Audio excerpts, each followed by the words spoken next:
Las 3 partes de Volver al Futuro fueron dirigidas por Robert Zemeckis y contienen metáforas esotéricas, simbología egipcia y alegorías numerológicas. Y su secuela en 1989 y la tercera en 1990, incluida parte 2 y 3, fueron filmadas al mismo tiempo.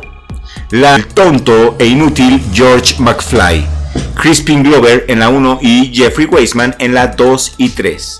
Y por supuesto, Lorraine Barnes McFly, Leah Thompson, Marty junto el loco, el Dr. Emmett Brown, que por cierto su nombre en hebreo, Emmet en hebreo significa verdad.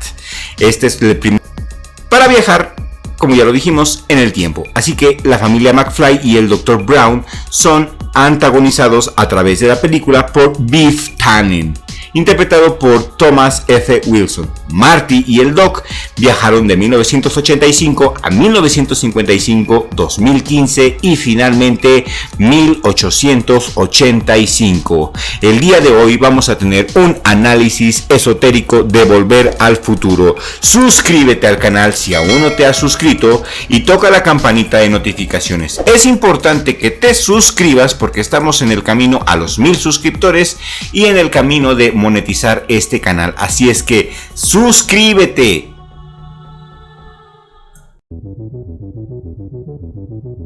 El viaje en el tiempo, junto con sus respectivas acciones, afectan el espacio y tiempo continuo, tanto negativamente como positivamente. Consecuentemente, mis amigos, algunas de las acciones son intencionalmente elaboradas para impactar el futuro. Antes de un análisis metafórico, uno debe de tener un completo entendimiento de la mitología egipcia relacionada con el ciclo de Osiris. Los personajes de Volver al Futuro son arqueotipos egipcios personificados en el héroe solar, el padre muerto y resurrecto, el sabio hermético. El sabio hermético aquí representado por Emmet, que en hebreo significa verdad, la madre virginal y el malévolo villano. En los misterios de Osiris, los cuales son la columna del sistema esotérico, dan espacio a la lección de la muerte y a la resurrección. Se enseña también simbólicamente a los iniciados el asesinato de Osiris como una búsqueda del descubrimiento y de la restauración.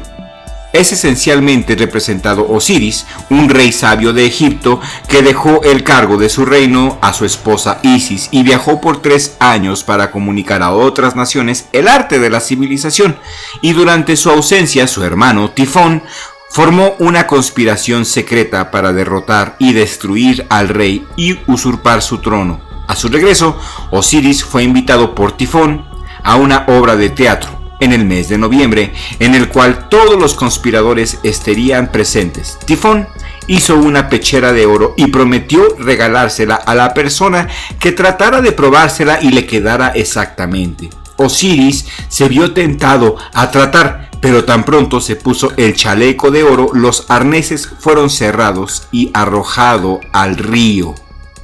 Y según este mito, que es muy enseñado en las escuelas de misterio y en la masonería, después de un largo rato de ser revolcado por las corrientes del río Nilo, la pechera junto con el cuerpo de Osiris finalmente llegaron a Biblos, en Fenicia.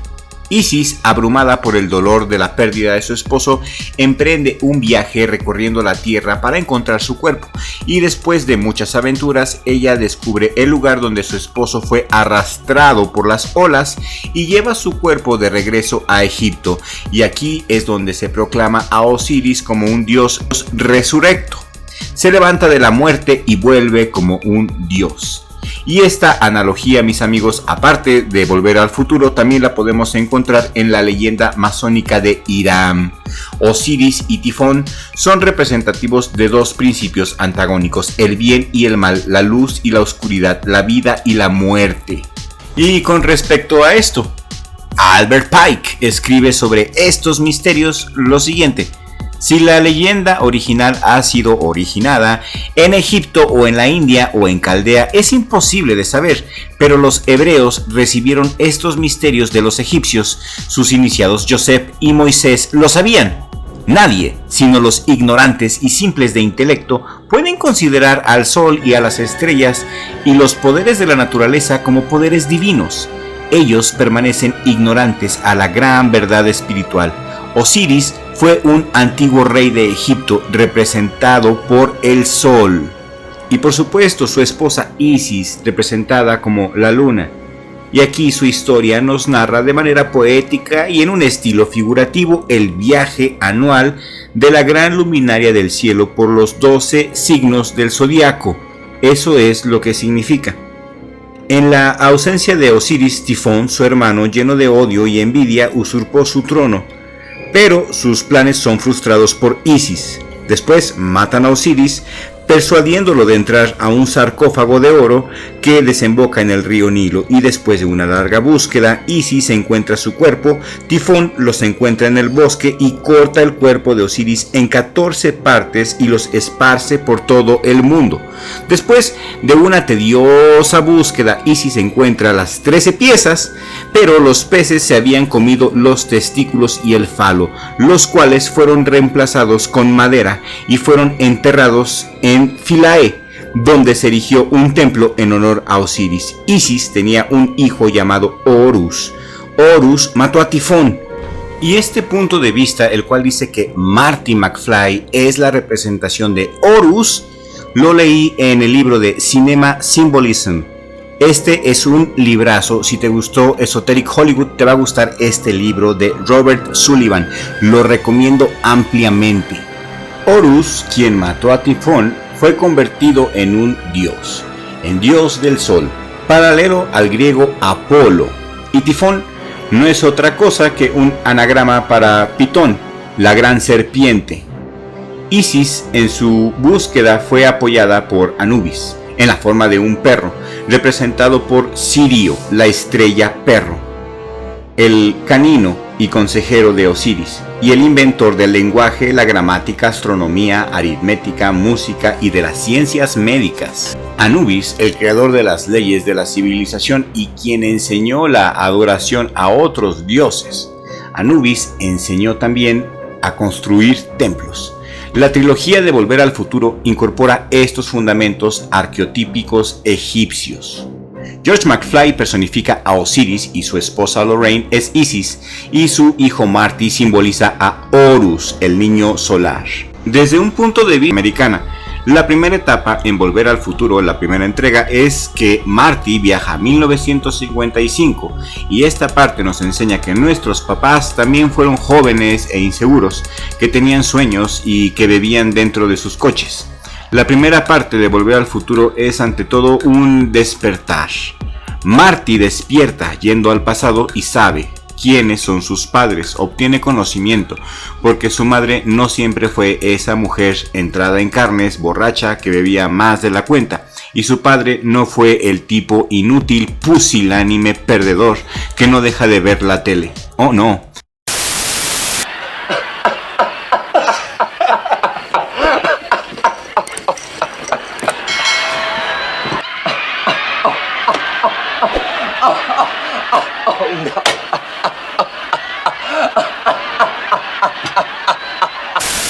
Alguna vez ellos fueron jóvenes y tuvieron sueños, pero hubo un momento en el que todo se torció.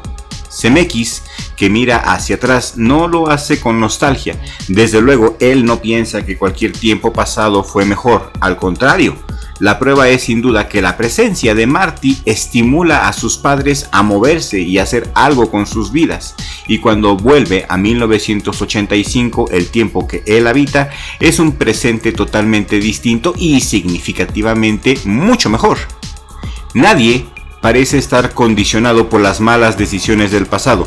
Viven en el tiempo presente y lo hacen bien.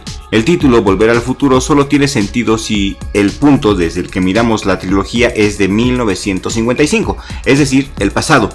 Otorgarle a 1985 el título de futuro, cuando en realidad es su presente, confirma que Zemeckis piensa que nuestro ahora es siempre algo abierto, algo sujeto a cambiar.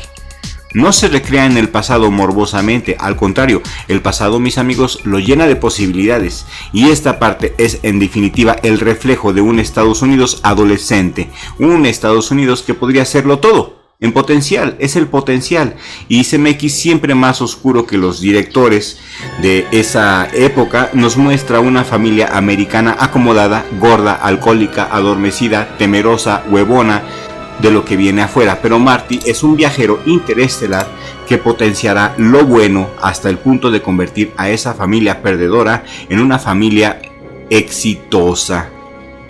Volver al Futuro 2 representa una Norteamérica adulta y presumida. Uno de los puntos fundamentales de esta trilogía es que en un continuo todo sucede en apenas 3 días de 1985. Nada más volver al futuro, Marty se encuentra con Doc, que le pide viajar al 21 de octubre del 2015. Si en la primera parte Marty era un viajero entre tiempos para ayudar a sus padres, en esta segunda parte se ayudará a sí mismo teniendo que ayudar a su hijo idiota, porque las malas decisiones de su hijo son en realidad las malas decisiones de Marty por no saber decir que no a un desafío. ¿Se acuerdan que Marty McFly odiaba que le dijeran gallina? Puro ego, y vino a rectificar su ego. Michael J. Fox interprete a todos sus hijos caracterizados es una forma de hacerle contenedor y responsable de la seguridad y el bienestar del futuro de sus propios hijos, ayudando a su hijo a decir no. A Biff se ayuda a sí mismo. Volver al Futuro 2 contiene algunos elementos futuristas, sí, pero lo más importante es que en un escaparate de los propios 80s, donde Ronald Reagan y el Ayatollah sirven los refrescos. La segunda cinta contiene la parte más oscura de la saga, reflejo de ese Estados Unidos embebido de sí mismo, orgulloso, soberbio y excesivo. Y en ese presente alternativo, Biff es millonario gracias al mítico almanaque. Pero los presentes alternativos no solo afectan la familia de Marty, sino toda la ciudad de Hill Valley parece sumida en la violencia y la delincuencia. Los escenarios son tétricos y la muerte hace acto de presencia varias veces. En 1985 de Marty se ha oscurecido y se lo ha llevado la fregada. Y también la saga. Si en la primera parte CMX nos hace creer que todo es posible y que está al alcance de la mano, en la segunda nos recuerda que una mala decisión individual puede tener consecuencias deleterias, desastrosas para todo nuestro entorno, familia, ciudad, país incluso. Será de hecho la muerte del Doc en 1885 la que dé lugar a la tercera parte de la trilogía. Con el amor de su vida, con la mujer que ama. Oh, pero el Doc no será el único que va a recibir una lección de Dios. Marty, quien en 1885 conoce a los primeros McFlys de los Estados Unidos, se va a responsabilizar tanto de su futuro, que será capaz de burlar el accidente de coche que iba a determinar su vida. El que le jodió la espalda, ¿se acuerdan? Y es que las veamos por nostalgia, mis amigos, o simplemente porque toca verlas, Volver al Futuro pasa el examen con 10. CMX recordaba a los estadounidenses quiénes eran y de dónde venían, y alertaba sobre quiénes podrían llegar a ser. Un peliculón,